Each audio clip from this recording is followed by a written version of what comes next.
Bonjour, nous sommes le vendredi 12 novembre, au sommaire de votre JT cette semaine. Et si vos enfants apprenaient les maths, l'histoire géo ou encore les sciences en langue étrangère, c'est ce que nous allons découvrir avec Euroscol au Collège Saint-Exupéry. Puis nous parlerons commémoration du 11 novembre. Savez-vous pourquoi et depuis quand est commémoré l'armistice de la Première Guerre mondiale? On vous dit tout. Enfin, à l'occasion de ces commémorations, Aurore Gorlier a assisté à la traditionnelle cérémonie d'hommage du 11 novembre. C'est tout de suite. Au mois d'octobre, le Collège Saint-Exupéry a reçu le label Euroscol pour les cours qu'il donne en langue étrangère. Sciences, histoire géo, maths, données en anglais. Nous avons assisté à un atelier d'SVT avec Madame Bon. C'est tout de suite. Ok, so Maxime. Good, c'est present. Okay. Joanna. You're here, good. Gaspard. Aujourd'hui, cours d'SVT pas comme les autres pour ses élèves de 6e. The volcano. Okay, so we're going to talk about volcano. Do you like volcano? Ici, on parle anglais et aujourd'hui, les élèves se penchent sur les volcans. Pour ce nouvel atelier, on apprend à reconnaître les différentes parties d'un volcan et pour ce faire, il faut connaître le vocabulaire. Okay. So what is in Joanna? The crust. You're perfectly right. Madame Bon, professeure d'SVT et bilingue anglais, accompagne les élèves dans leur compréhension de la science, mais aussi de la langue, sur lesquelles ils ne sont pas notés. Et ben là aujourd'hui c'est un cours de SVT en anglais, donc qui s'adresse à des élèves de 6e. Donc ça fait déjà 2 ans que nous avons mis ça en œuvre. Et donc ça permet en fait d'exposer les élèves à un lexique scientifique, mais en anglais, et donc de changer un petit peu du contexte linguistique lorsqu'ils apprennent l'anglais, on va dire, de façon entre guillemets normale. L'avantage, c'est qu'en fait, ils sont exposés à la langue. Moi, je ne suis pas là pour les corriger, donc il y a une certaine spontanéité, il n'y a pas des notes, il n'y a pas d'évaluation. Donc à partir de ce moment-là, je pense qu'il y a une certaine liberté. Ça les permet aussi de s'accoutumer à je dirais, à la musique de la langue, qui aussi permet de familiariser avec elle. Mais ce qui plaît surtout à ces apprentis scientifiques, ce sont les expériences. We're going just to do an experiment, so it's time to experiment. Okay. Un peu d'eau, de l'huile, quelques gouttes de colorant alimentaire et 2 cachets effervescents, et le tour est joué. Ces cours en langue étrangère sont proposés au Collège Saint-Exupéry depuis maintenant 2 ans.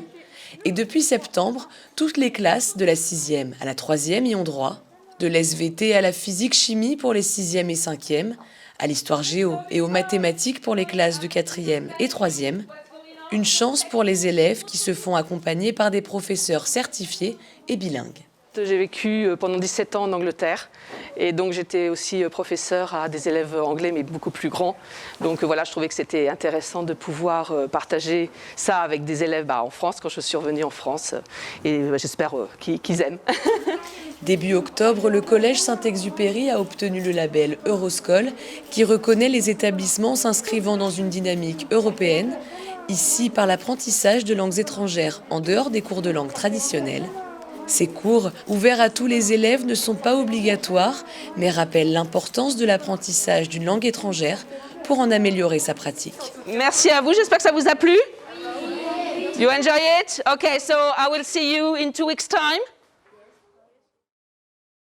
Hier, jeudi 11 novembre, a eu lieu le 103e anniversaire de l'armistice 1918, mettant fin à la Première Guerre mondiale. Mais savez-vous ce qu'il s'est réellement passé il y a 103 ans?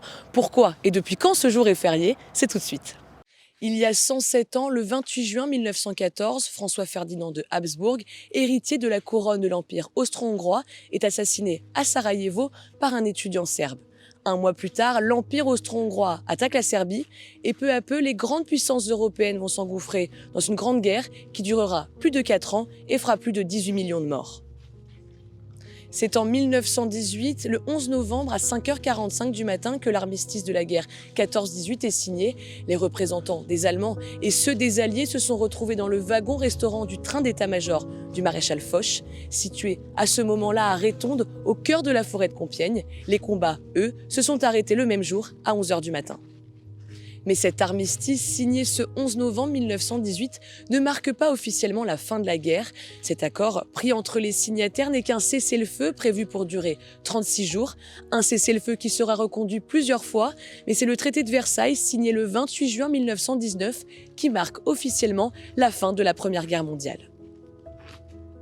Mais alors, depuis quand commémore-t-on ce jour? La première commémoration a eu lieu le 11 novembre 1920 et quelques jours plus tôt, le 8 novembre de la même année, a été votée une loi instaurant la tradition du soldat inconnu, un soldat non identifié, figure d'hommage, représentant tous les soldats morts pour la paix au combat.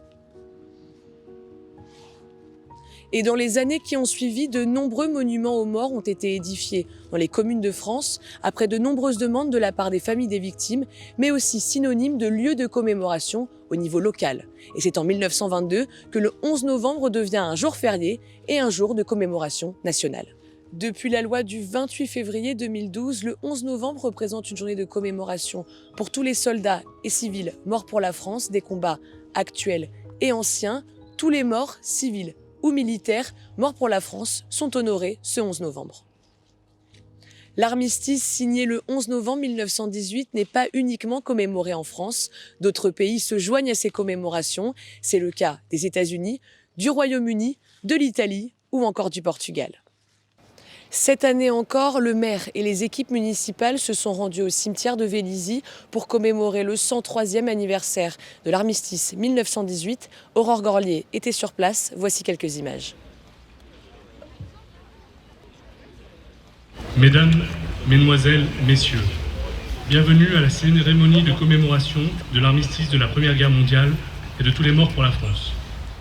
Notre cérémonie va maintenant commencer et je vous invite à couper vos téléphones portables.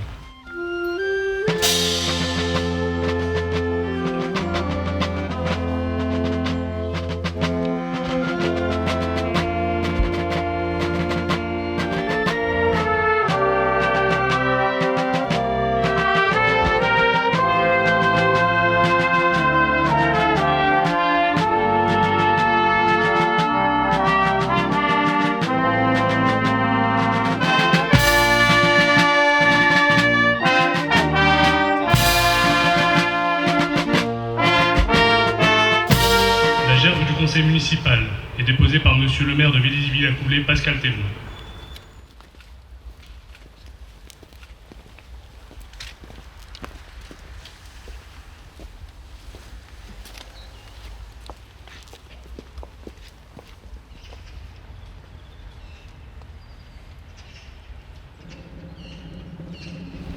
Aux morts.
Aux morts.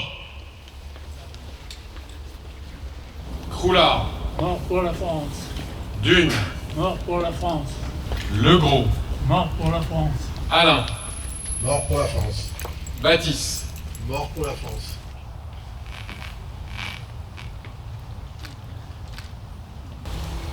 Brigadier-chef Loïc Risser.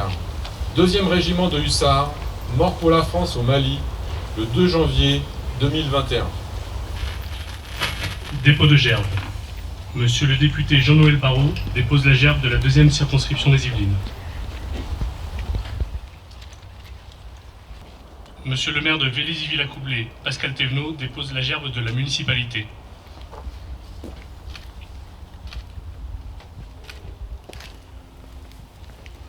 Monsieur Jean-Paul Hélédo et Monsieur Jacques Moulin, respectivement président de l'UNC et des médaillés militaires, déposent la gerbe des associations patriotiques. Le conseil municipal des jeunes, représenté par Lucas et Kenzo, dépose la gerbe du conseil municipal des jeunes.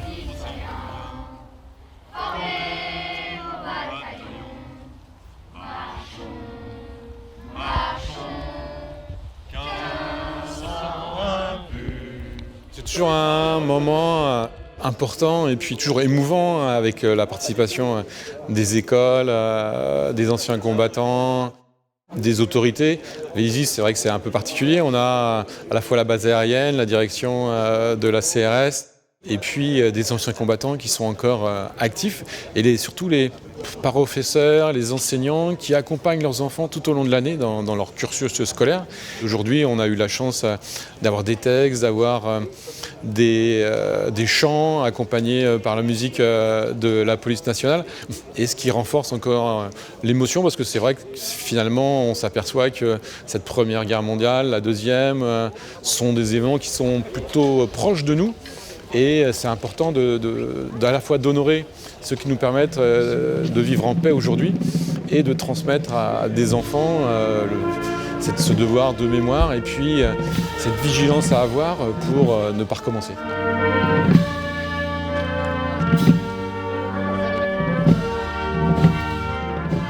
Votre JT est maintenant terminé, merci beaucoup de nous avoir suivis. Je vous donne rendez-vous la semaine prochaine à 19h pour de nouvelles actualités.